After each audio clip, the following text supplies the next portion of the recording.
Hey guys, Professor Bill, Comic Book University, and DC versus vampires. Well, I guess after the rip-roaring, raging success of DC's DC versus zombies, they just had to go with this, an undead motif thing, right? By the way, when I say it was rip-roaring, raging success, I'm just going by how good the comic book was. I don't know what the frickin' sales were. Anyway, it was good enough for them to decide, let's do something else too. I mean, for crying out loud, I expect them pretty soon to turn around and be like, oh, let's do DC versus werewolves and DC versus Frankenstein's monster, DC versus the mummies. Ragman shows up again. Anyway, let's get talking about who made this comic book, and we'll move on from there. This is actually the first three issues that I'm reviewing of the comic book. Just heads up. Written by James Tynion IV and Matthew Rosenberg. Art and colors by, and main cover by Otto Schmidt. Letters by Tom Napolitano, and there's a couple of variant covers by Francisco Mattina. It's awesome. Dude's getting some buku bucks doing a whole bunch of variant covers, not just one. Anyway, this was, for the most part, this is a really fun comic book. Not a whole lot of heavy thinking on this. It's all top of the head thinking. Nothing in here is going to make you go, oh my God, this was amazing. It's just some fun stuff. If you're old and you read some like House of Mystery and stuff like that, you'll be like, oh wow, Andrew Bennett was in here. I Vampire, cool. I'm sure it made J.M. DeMatteis happy. But aside from that, here's the problem with a story like this. As good as it was, I want you to just think about what happens when you don't actually have anything to work with, but you have an idea for something.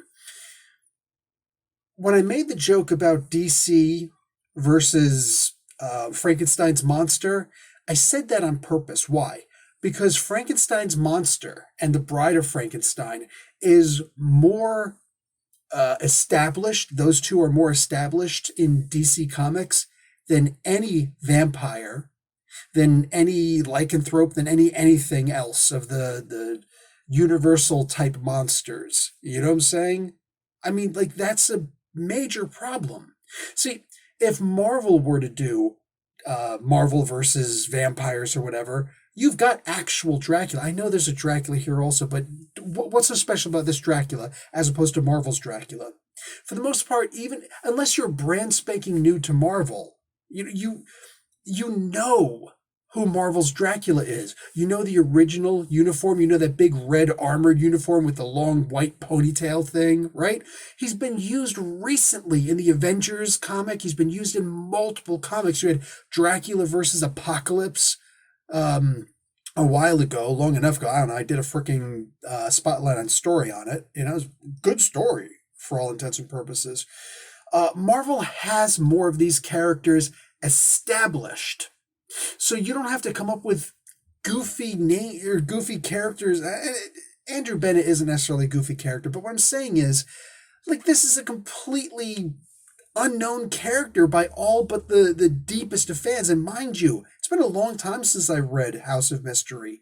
I actually didn't read the Dr. Fate run, the Return of Dr. Fate run that had Bennett in it. I looked it up, I was like, oh wow, I thought I should have read that, but oh, well, I just never got around to it. Maybe I will one of these days. But the point is, that's the problem when you have a great idea, but you haven't been establishing your characters. It was great to see a whole bunch of different characters in, what the hell was that one Tom King run? The one where Barry Allen was made into, Wally West was made into a murderous villain. You know what I'm saying? Whatever the hell that garbage was. And it was hot garbage. But it was nice seeing a bunch of old characters show up. It's like, oh my God, wow, cool, right? But what have they really done with Commandy lately? And if they did show some of these characters, it was literally just a quick little thing. Think about this. All the different times that Hawkman has shown up in a comic book, what the frick have they done with him, right? Hawkman isn't even in this so far. You get a quick peek, I guess it's Shiara. You know what I'm saying? But the art is so bad in this. And that's something I'm going to talk about in a little bit. The Hawks show up briefly, and she practically grunts. There's no real conversation. There's no use for half of these characters. These are characters who, like the Hawks and what do you call it, Red Tornado, and some of these amazing characters who are probably going to wind up dying in this comic book and being turned or whatever. like off camera. You know what I'm saying? That's what's just so shameful about this. For the most part, the story is pretty good. It's really intricate. There's a bunch of stuff going on, and I remember I'm looking at this comic book. I'm reading these three comic books. I'm just like, wow, this is actually really good. But as a reviewer, I have to be conscientious of the idea that not everybody has as deep a DC background as I do. I know there's going to be a whole bunch of people who aren't going to know who half of these characters are that they're showing in here, right? In the DC versus Zombies, they had a good use for Penguin. In this one, they're like, we feel like using the Penguin again, but it's a quick little thing. It was actually a pretty good idea. Why? Because he was used so well in DC versus Zombies, or whatever the hell that thing was. DC vs. Zombies was amazing, and I wish that they would do more. But they decided to do this. I like the idea because the first thing I thought of was, holy crap, he's going to have something to do with this stuff again. I'm not going to like it. He really shouldn't, because he had so much to do in the Zombies one. I don't want him to be a major player in this one also. Like, use somebody else. Batman's got a greater rogues gallery than anybody else out there. Yes, including Barry, who his rogue gallery comes up in this one. And even better than Spider-Man's, whose rogue gallery is better than Flash's rogue gallery. But hey, whatever. I would love to see just something where some villainous character suddenly has some kind of underground, almost like the Penguin, right? But like a Kingpin character. Let's move over to Marvel. Like a Kingpin character, which would have been him, right? I'm like, what are they really going to do? At some point, you're going to see Zaz just show up and, I'm a vampire, with his knives. I've got knives on my fingers now. He's actually done that before. But you get my gist, right? Like, what are they going to do as far as a sanctuary? What are they going to do as far as the villains trying to take over? Bringing back a mafia-type presence, right? To try and help people out, because that's always what it is, Because they've done that in Marvel before. And they've tried to do it in DC. But the problem, like I said, the biggest problem DC has is Batman and a little Superman, more than a little Superman, right? And a bunch of little silly stuff like, let's make this character gay, let's make this character bisexual, let's make this character, we're going to have trans characters all of a sudden. One of the Robins is going to turn out to be a trans person. It's like, dude, is it going to actually help the character get better? This is not me trying to be silly or anti-SJW or anything like that. This is literally me just looking at the idea that they haven't been using these other characters in DC since forever. Do you remember when DC tried to make new characters for a while, but they literally, it was a bunch of stuff completely sideswiped, stolen from Marvel, right? And I get it, companies steal from each other all the time, so I wasn't mad at that. But it's like you did DC's version of Spider-Man, DC's version of the Hulk, DC's version of Ghost Rider, right? A bunch of different characters like that, and then you just let them drop. Right? Don't tell me about the sales. When you purposely just let go of the creative process and just make horrible material, just like, let's just put some stuff out and just finish this thing because we're not really into doing this anymore. Like, who is the ADD head of security who's in charge of DC at this point? You try something for like 2 or 3 issues, you don't see anything into it, and before you even get your final reports out, you're just like, let it go? That's not how it works. It can't be how it works. And I know you're always going to get some dumbass who's going to come up and he's going to tell you, he or she's going to tell you, well, this is how you run a company. Listen, bachelors in business management aside, I don't work at DC. I've never worked at DC, right? I'm probably never going to work at DC. I don't think they could pay me as much as I would need. But the point is that at the end of the day, as a fan, as a reviewer, as a critical thinker, as someone who wants to see them succeed, you cannot base all of your sales off of Batman. How many different revamps of Batman are we going to get just in the freaking movie theaters alone? Forget about the comics. They just advertised a new Batman, The Knight by Chip Zdarsky in this issue number 3. Do we really need another take on Batman? No, please stop. Just stop and think. Is that really what we need right now? As opposed to building up an already established uh, cadre of characters, incredible characters. When you start off a comic book and you say, hey, let's do this with these characters, but nobody knows who these characters are, and you're not really establishing them. They don't have any leader of the vampires in here. They mentioned somebody in the first issue. I can't remember her name. I know her name, but I can't remember her name. You know, the female head of the vampires and whatnot. Nobody knew who the hell that was. Nobody had any idea who that was. Nobody looked at this comic book and said, wow, they're bringing her back? And they didn't. They didn't. All the stuff with the Legion of Doom just happened behind the scenes. It all happened off camera, right? All of this crazy stuff happening. And at the end of the day, who do they pick? Who do they pick to be the vampire who's going to penetrate the Justice League? They use Hal Jordan, who's answering to a master, obviously, a vampire master, all that stuff, blah, blah, blah. And he's going to be revealed at some point. Maybe it's going to be Dracula, or maybe it'll be my freaking left butt cheek. Who knows? Who knows? But the idea is Hal Jordan calling someone master. Hal Jordan answering to somebody because he has to. I understand the sway that the blood has over you if you're a vampire in mythology. Believe me, I get it, all right? I know my vampire lore. Forget about it. But for the love of God, Hal Jordan of all people, his main gift is not the ring. It's the willpower that he generates for that ring. Now, you know what? Why am I acting here? On my Infinity Gauntlet, I've got Hal Jordan's ring. All right? So, like, this is what I'm talking about. Give me a break. Give me a freaking break. Hal Jordan is the one who turns into a vampire. If anything, what I think would have been great is have somebody else actually be the vampire and killing people and whatnot. But then you come to find out that, Hal Jordan shows up and he gets bit, but he's the one who turns the tables. Because he's got too much willpower to be pulled and swayed by some mystical, magical, mundane, blah, blah, blah, whatever. Hell, bring up some kind of a lesson that Alan Scott taught him with Alan Scott's actual magical ring, right?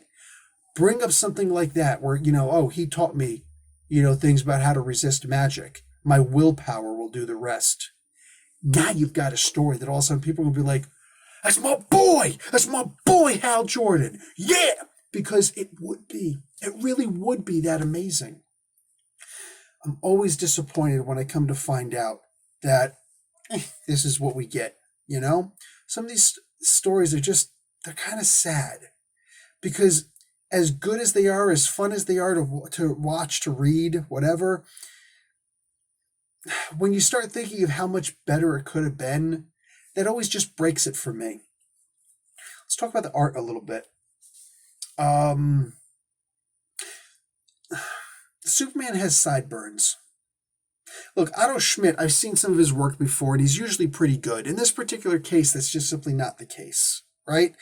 Here's the thing. He's got the poses down really, really well. Like, his poses are just fantastic. I'm looking at these, and, like, Martian Manhunter is posed the way that Martian Manhunter would be. Superman is the way that he would be, right? Wonder Woman, the regal, noble princess, right? Everybody is standing the way that they should be. Their poses look fantastic. Later on, you see Aquaman standing there. They look good in the sense of the poses, right? The standing still.